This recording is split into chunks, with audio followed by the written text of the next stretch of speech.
The signal traveled for 3 days through the cold darkness of space.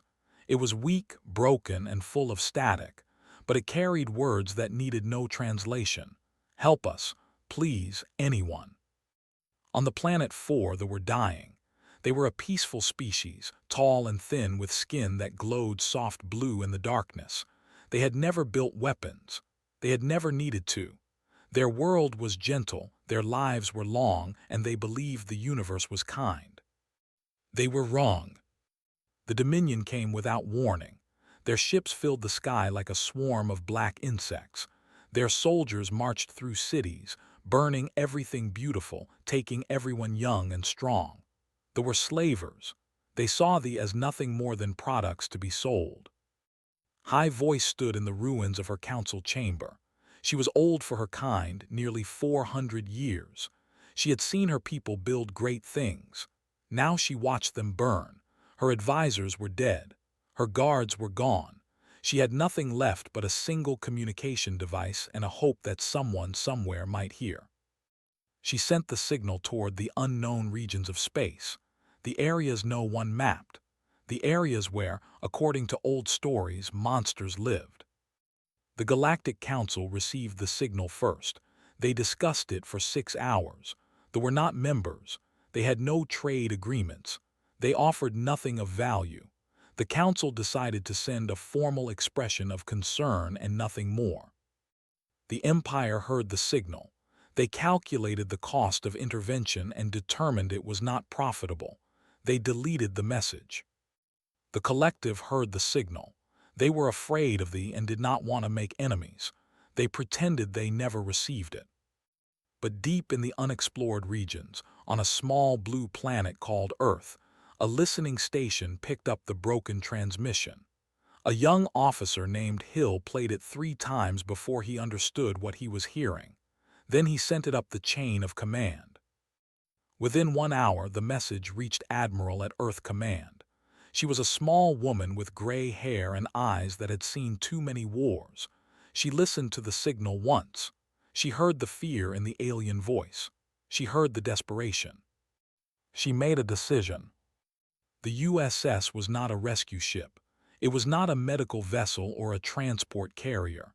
It was a heavy assault cruiser built for one purpose, to break things that needed breaking. Its hull was thick with armor. Its weapons were classified. Its crew was the best humanity had to offer. Captain Daniel Cole stood on the bridge when the orders came through. He was 42 years old, with a face that looked like it had been carved from stone and then cracked in several places. He had fought in 3 wars and won all of them.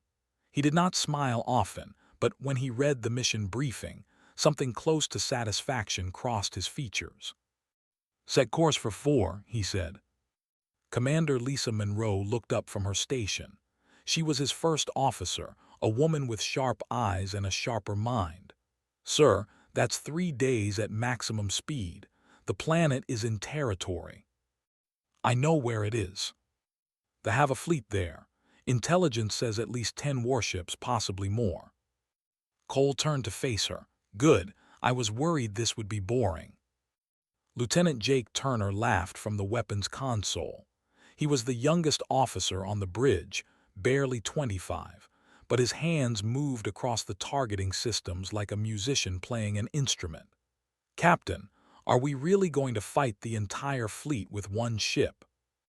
"We're not going to fight them, Lieutenant," Cole said. "We're going to beat them. There's a difference." The jump to hyperspace. For 3 days the crew prepared. They checked weapons. They studied enemy formations. They ran combat drills until their bodies ached. Dr. Amy, the chief medical officer, stocked her medical bay with enough supplies for a small war. Sergeant Ben Carter briefed his Marine squad on drop pod insertions and urban combat. None of them complained.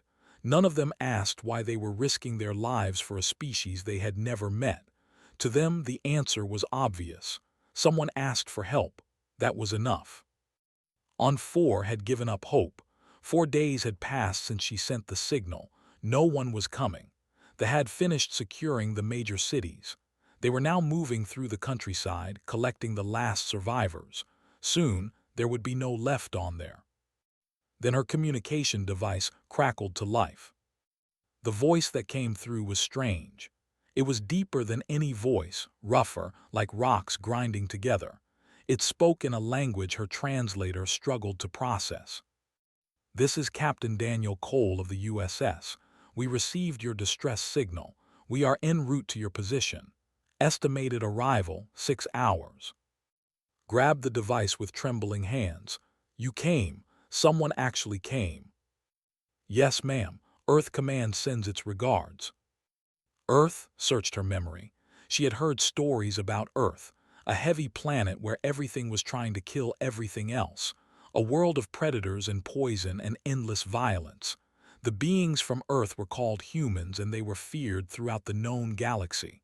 "You are humans." "Yes, ma'am. But we asked for aid, medical supplies, food, evacuation ships." There was a pause. When Cole spoke again, his voice was calm. "With respect, high voice, you don't need evacuation. You need liberation. Aid is temporary. We're sending a solution." "I do not understand. You are bringing supplies, yes." "We're bringing a warship." Felt cold fear spread through her body. The humans were coming. The species that every civilized race whispered about in fear. She had invited monsters to save her people from monsters. "Captain Cole," she said slowly, "they have 12 warships in orbit. They have thousands of soldiers on the ground.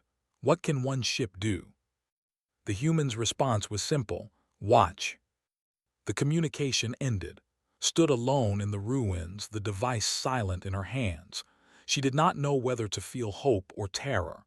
The humans were coming, and nothing in the galaxy would ever be the same. 6 hours. In 6 hours, she would learn what kind of creatures answered a cry for help with a warship. She prayed she had not made a terrible mistake.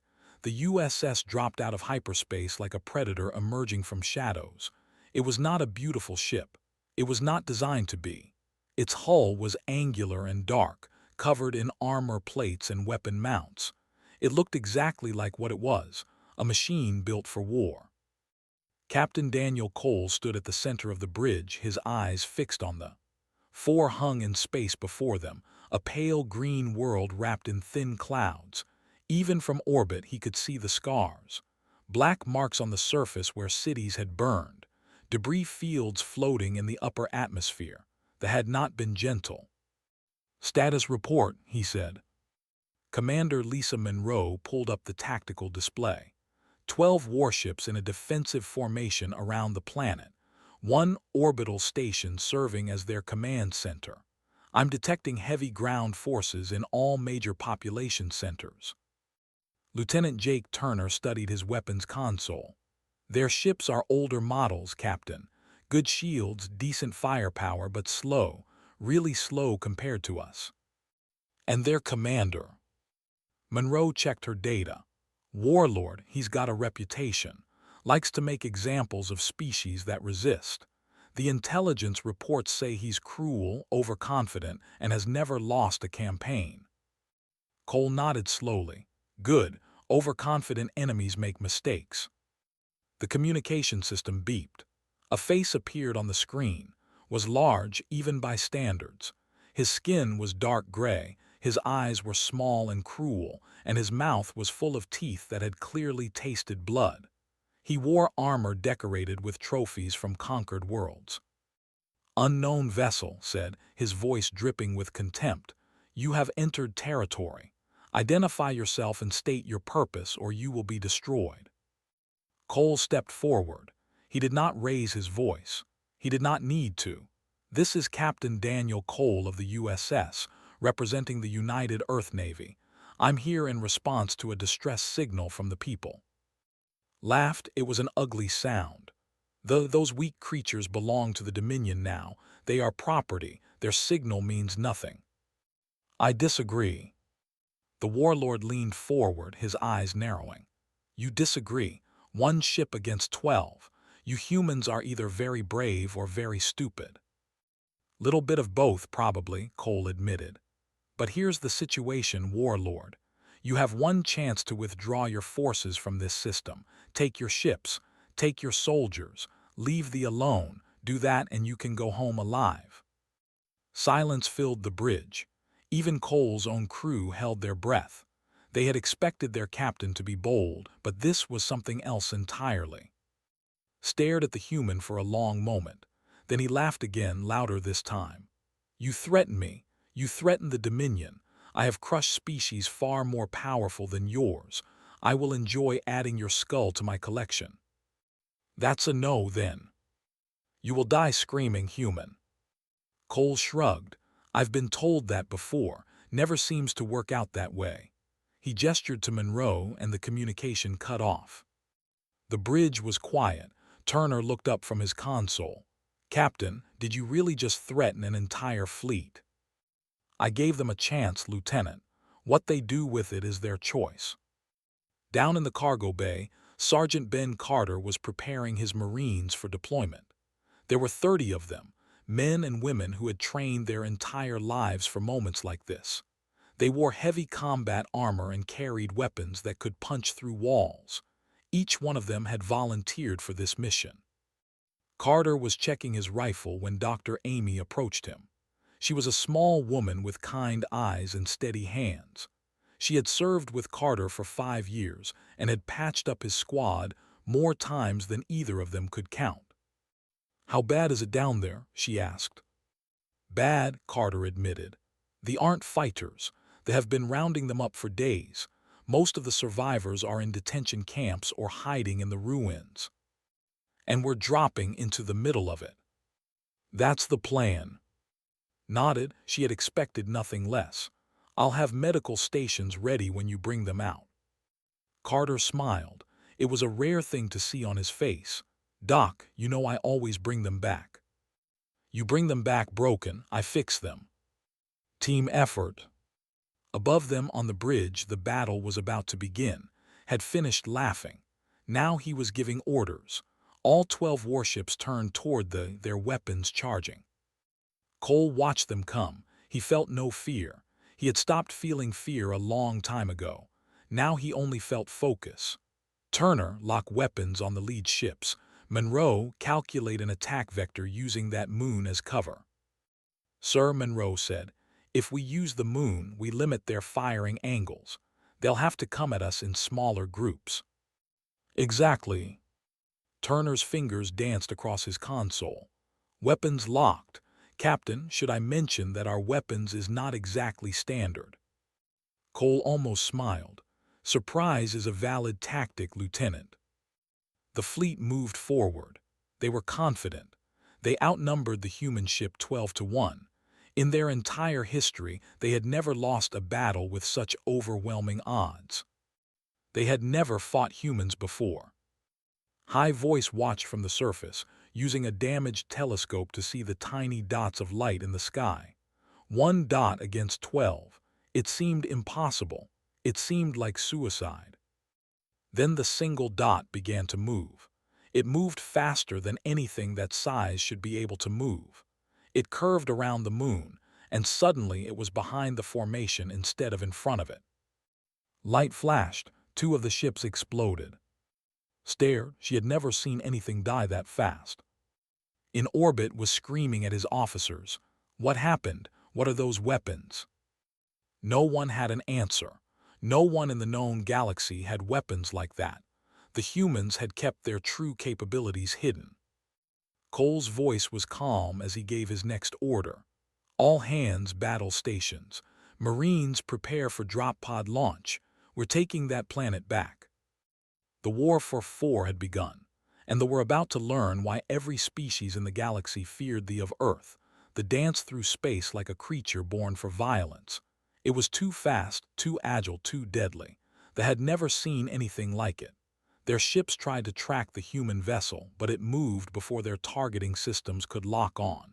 It fired weapons that burned through shields like paper. It turned their formation into chaos. Captain Cole stood at the center of the storm, calm as a statue. Turner, target the 3rd ship in their left formation. Monroe, bring us around for another pass. Lieutenant Turner fired. Another warship broke apart, its hull splitting open like a rotten fruit. That made 4 ships down in less than 10 minutes. On his flagship, Warlord could not believe what he was seeing. His fleet was dying. One human ship was killing his fleet. All ships focus fire on that vessel, ignore everything else. The remaining 8 warships turned their full attention to the energy beams and missiles filled the space around the human ship. Some hit. Alarms sounded across this bridge. Damage reports came in from multiple sections. Cole did not flinch. Damage. Monroe checked her console. Hull breaches on decks 7 and 12. Shields at 40%. We've lost 2 secondary weapon systems. Engines. Still operational. Then we're fine, keep firing. Turner shook his head in amazement. Any other captain would have retreated by now. But Cole was not any other captain. He was human, and humans did not know when to quit. Below the battle, drop pods fell toward 4 like metal rain. Inside one of them, Sergeant Ben Carter gripped his safety harness and tried not to think about how fast he was falling. The pod shook violently as it hit the atmosphere. Fire glowed orange through the tiny window. 30 seconds to landing, a mechanical voice announced. Carter looked at his squad, 12 Marines, all of them ready. Their faces were hard, focused. They had done this before. They would do it again. Remember the mission, Carter said over the radio. Free the prisoners, eliminate hostile forces, protect civilians at all costs. These people called for help. We're the answer. Yes, Sergeant, 12 voices replied. The pod slammed into the ground. The doors blew open. Carter was running before the dust settled. The city around them had been beautiful once. Now it was ruins. Buildings had been burned. Streets were filled with debris. Soldiers patrolled in groups, their weapons ready, their attitudes lazy. They were not expecting resistance. They had never resisted. They were not prepared for humans. Carter's squad moved through the streets like shadows. They were fast and silent. The first group of soldiers died before they knew they were under attack. The second group managed to raise their weapons, but it did not matter. Human reflexes were faster. Human training was better. Human determination was absolute. An officer saw his soldiers falling and ran. Carter shot him in the leg. The alien collapsed, screaming. Carter walked up to him and pressed his rifle against the alien's head. Where are the prisoners? The spat at him. You will die here, reinforcements are coming. Carter smiled. It was not a kind smile. I'm counting on it. He got the information he needed. The prisoners were being held in a large building at the center of the city. Thousands of them packed together, waiting to be shipped off as slaves. Carter's squad moved. Inside the prison, they huddled together in fear. They had heard explosions. They had heard screaming. They did not know what was happening, but they knew it could not be good. Nothing good had happened for a very long time. Then the doors exploded inward. Human soldiers poured through the opening. They were terrifying to look at. Their armor was dark and heavy. Their faces were hidden behind helmets. They moved with a speed and aggression that made them shrink back in fear. But then something strange happened. One of the humans, the largest one, removed his helmet. His face was rough, covered in scars, but his eyes were gentle. He looked at the prisoners and spoke in a voice that had been softened on purpose. It's okay, we're here to help, you're safe now. A young child stepped forward. She was small, barely more than a baby by their standards. She had been separated from her family. She was alone and terrified. She looked up at the huge human and started to cry. Carter knelt down. He moved slowly, carefully. He had rescued civilians before. He knew how important these moments were. He reached into his pack and pulled out a ration bar. It was simple food, nothing special, but he offered it to the child like it was a gift. Here, you must be hungry. The child hesitated. Then slowly she took the bar. She looked at Carter with wide eyes that glowed soft blue. She stopped crying. Carter smiled again. This time it was kind. "There you go, everything's going to be okay." Outside, the battle continued. More drop pods landed. More Marines joined the fight. The ground forces, caught completely off guard, began to fall back. They had been prepared to control a conquered population. They had not been prepared for war. In orbit, there was bleeding but still fighting. 5 ships remained and was screaming with rage on his flagship. His perfect campaign was falling apart. These humans, these monsters from a death world, were ruining everything. "Destroy them," he roared. "I don't care what it costs, destroy them." Cole heard the order through intercepted communications. He nodded to Monroe. "They're getting desperate, that's good." "Sir, shields are at 15%. We can't take much more." "We don't need to." Cole pointed at the orbital station. "That's their command center. That's how they're coordinating their ground forces. Turner, can you hit it?" Turner studied his console. "It's heavily shielded, Captain. I'd need a clear shot." "Then let's get you one." Cole turned to the helm. "Take us straight at the station, full speed." The officer at the helm stared at him. "Sir, that will take us through their entire fleet." "I know, do it." The surged forward. The remaining ships tried to stop it. They fired everything they had. But the human ship was too fast, too determined. It punched through their formation like a fist through glass. Turner found his shot. He took it. The orbital station disappeared in a ball of fire. Communications across the system went dead. The ground forces lost their coordination. The fleet lost its eyes. On the surface, Carter watched the explosion light up the sky. His radio crackled with voices from other Marine squads. They were winning. Against all odds, they were winning. The child was still holding his hand. She would not let go. Carter looked down at her and made a silent promise. He would get her home. He would find her family, whatever it took. That was what humans did. They protected the weak. They fought the strong. And they never ever gave up. The battle had been raging for 6 hours. They had started with 12 warships. Now they had 5. Their orbital station was gone. Their ground forces were in chaos. And still the humans kept fighting. Captain Cole sat in his command chair, blood running down the side of his face from a cut he had not bothered to treat. The bridge around him was damaged. Sparks flew from broken consoles. Emergency lights cast everything in a red glow. But there was still moving, still fighting. "Status," he said. Commander Monroe's voice was tired but steady. "Shields are gone, Captain. Hull integrity at 60%. We've lost half our secondary weapons, but main engines and primary weapons are still operational. The 5 ships remaining, including flagship, they've pulled back to regroup." Lieutenant Turner looked up from his console. "Captain, they're charging weapons again. They're going to make another run at us." Cole nodded. He had expected this, was not the type to surrender. He would fight until he had nothing left to fight with. Let them come. On his flagship, Warlord stared at the human ship with pure hatred. 7 of his warships were gone. 7. Destroyed by a single vessel from a species he had dismissed as primitive. His reputation was ruined. His campaign was failing. His entire worldview was crumbling. "Sir," one of his officers said nervously, "perhaps we should retreat. We can return with reinforcements and—" Grabbed the officer by the throat. "Retreat? I have never retreated in my life.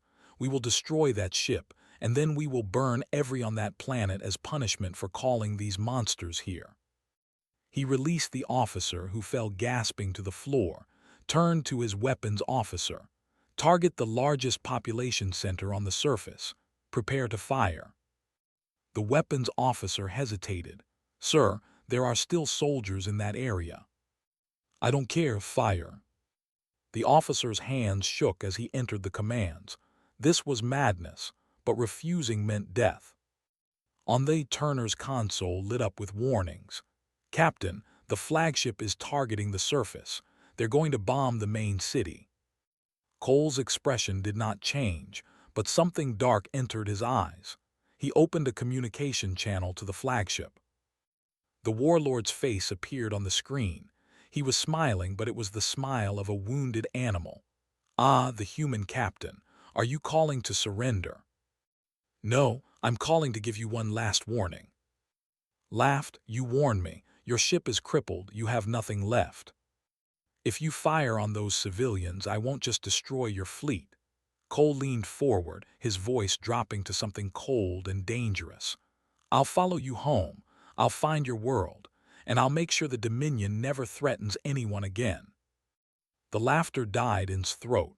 He stared at the human's face, searching for any sign of a bluff. He found none. The human meant every word. "You wouldn't dare," whispered. "Try me." For a long moment, no one moved. The entire bridge of the flagship held its breath. They had conquered dozens of species. They had never met one that threatened them back. On the surface, Sergeant Carter's squad was pinned down in a destroyed building. Soldiers had surrounded them. Ammunition was running low. 3 of his Marines were wounded. The child was still with him, hiding behind a broken wall, her eyes wide with terror. A fighter named Tal crouched beside Carter. He was young, one of the few who had refused to give up when they invaded. He had been fighting alone for weeks before the humans arrived. "There are too many of them," he said. "I can create a distraction, draw them away. You can escape." Carter shook his head. "No. But your people will die." "No one dies, no one gets left behind, and no one sacrifices themselves alone." Carter checked his rifle. "We're getting out of this together." Tal stared at him. In all his life, he had never met anyone like these humans. They were terrifying in battle, but there was something else underneath. Something that refused to abandon others. Something that treated strangers like family. "Then what do we do?" Carter smiled grimly. "We fight." He stood up and started firing. His squad followed. They pushed forward through the line, using their bodies to shield the wounded and the civilians. It was not pretty. It was not elegant. It was desperate and brutal and painful. But it worked. They broke through. Behind them, soldiers lay dead or dying. Carter carried one of his wounded Marines on his back. Tal helped support another. The child clung to Carter's leg, refusing to let go. Dr. Amy was waiting at the extraction point. She had set up a field hospital in the ruins of a temple. When she saw Carter's squad emerge from the smoke, battered and bloody but alive, she allowed herself a small smile. "I knew you'd make it," she said. "You doubted me, Doc." "Never." She started treating the wounded immediately. Her hands moved with practiced skill. She had patched up soldiers in a dozen war zones. She knew how to work fast. A prisoner had been brought in earlier. He was wounded, one of the few who had surrendered instead of fighting to the death. They wanted to kill him. He was their enemy. He had helped enslave their people, but treated him anyway. She cleaned his wounds and bandaged his injuries. They watched in confusion. "Why?" one of them asked. "He is your enemy." Did not look up from her work. "He's a prisoner now. He surrendered. We don't kill prisoners." "But after everything his kind has done." "We're not monsters," said firmly. "We just don't let monsters win. There's a difference." In orbit made his decision. He lowered his weapon hand. He could not fire on the city, not because he was merciful, but because he believed the humans' threat. He believed that if he killed those civilians, the humans would follow him home. They would find his world. They would make him pay. For the first time in his life, was afraid. "All ships," he said quietly, "prepare to withdraw." His officers stared at him in shock. The great warlord running from a single enemy vessel. But they obeyed. The remaining ships began to turn away from 4. On them, Monroe watched them go. "Captain, they're retreating." Cole shook his head. "No, they're not getting away that easily. Disable their engines, all of them. They're going to answer for what they did here." Turner fired. Precise shots struck each fleeing ship's engines. One by one, the vessels went dead in space. They were not destroyed, but they were going nowhere. The battle was over. The humans had won. And on the surface, they began to emerge from hiding, looking up at a sky that was finally free of their enemies. 3 days had passed since the battle ended. 4 was quiet now, but it was the quiet of healing rather than death. The fires had stopped burning. The soldiers had been captured or driven away. They were free. High Voice walked through the ruins of her capital city. Everywhere she looked, she saw destruction. Buildings that had stood for centuries were gone. Gardens that had bloomed for generations were ash. Her world would take decades to rebuild. But her people were alive. That was what mattered. She found Captain Daniel Cole standing near a human medical station. Doctor and her team were treating wounded, working without rest, saving lives that would have been lost without them. Human soldiers stood guard, their weapons ready, but their postures relaxed. The danger had passed. Cole saw approaching and nodded respectfully. His face was tired, and a bandage covered the wound on his head, but his eyes were still sharp. High Voice. Captain stopped beside him. She had so many questions, so many things she did not understand. Your ship is being repaired. Yes, they took heavy damage, but she'll fly again. We've already started work. And the warlord and his surviving crews are in custody. They'll be transported to a neutral system for trial. They'll answer for their crimes. Was silent for a moment. She had expected the humans to kill their enemies. That was what warriors did. That was what they would have done. You did not execute them. No. Why? Cole considered the question. Because that's not who we are. We fight when we have to. We fight hard, but we don't kill prisoners. We don't murder the defeated. There has to be a line, High Voice. Otherwise, we become the thing we're fighting against. Did not fully understand, but she accepted his words. These humans were strange creatures. They fought like demons but showed mercy like saints. They were terrifying and gentle at the same time. May I ask you something, Captain? Of course. Why did you come?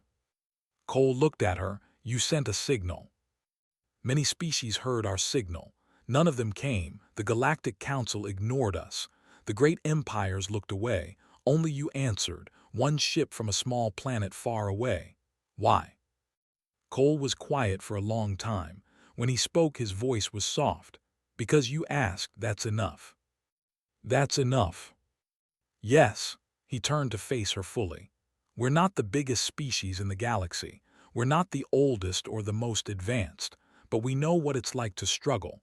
We know what it's like to face impossible odds and refuse to give up. When we heard your signal, we heard ourselves. We couldn't walk away. Felt tears forming in her eyes.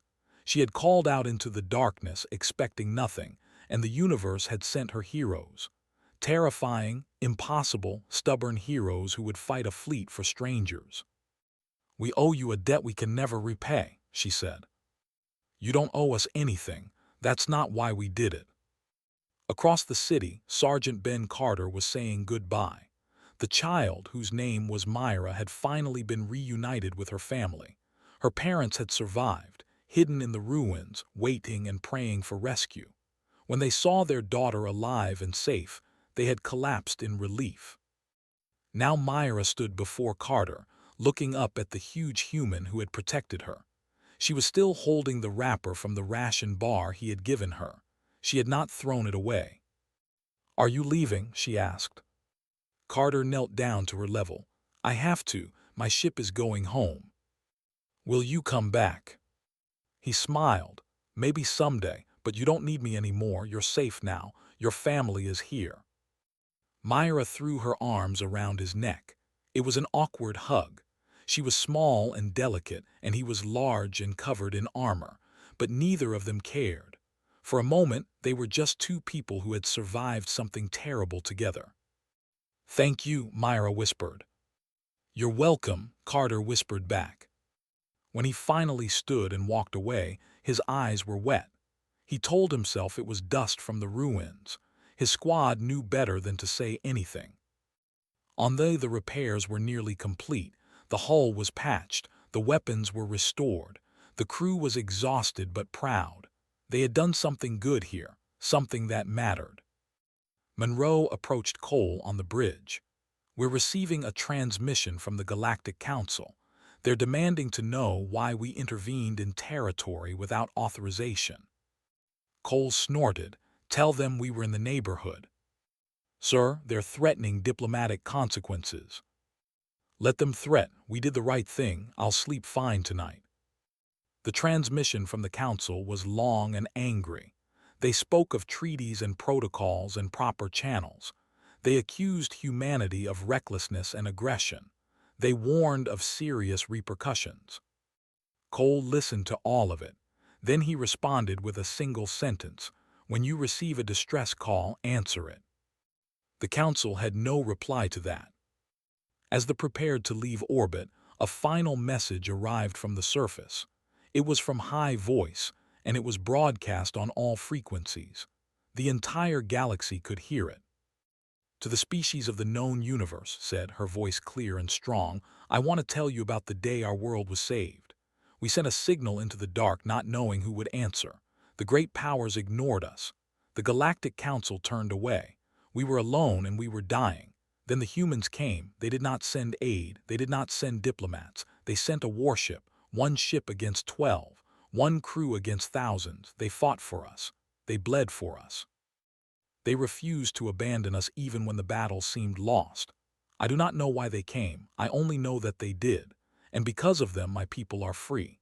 So I say this to the galaxy: do not underestimate the humans. Do not dismiss them as primitives from a death world. They are fierce, yes. They are dangerous, yes. But they are also kind. They are also brave. And they will fight for strangers they have never met simply because those strangers asked for help. That is who they are. That is what humanity means." On the bridge of the crew listened in silence. Some of them had tears in their eyes. They had joined the military for many reasons: adventure, duty, purpose. But in that moment they knew exactly why they served. They served to be the answer when someone called for help. Cole looked at his crew. "Well done, everyone. Let's go home." The jump to hyperspace. Behind them, 4 began to heal. A world that had been dying was now alive with hope, and across the galaxy, other species heard its message. They heard about the humans who came when no one else would, the who fought like monsters but loved like family. Some species were afraid, some were curious, some were inspired. But all of them understood one thing: when you sent a signal into the dark, the humans would answer, and they would not stop until you were safe. That was the day the galaxy learned what humanity truly was. Not conquerors, not destroyers. Protectors.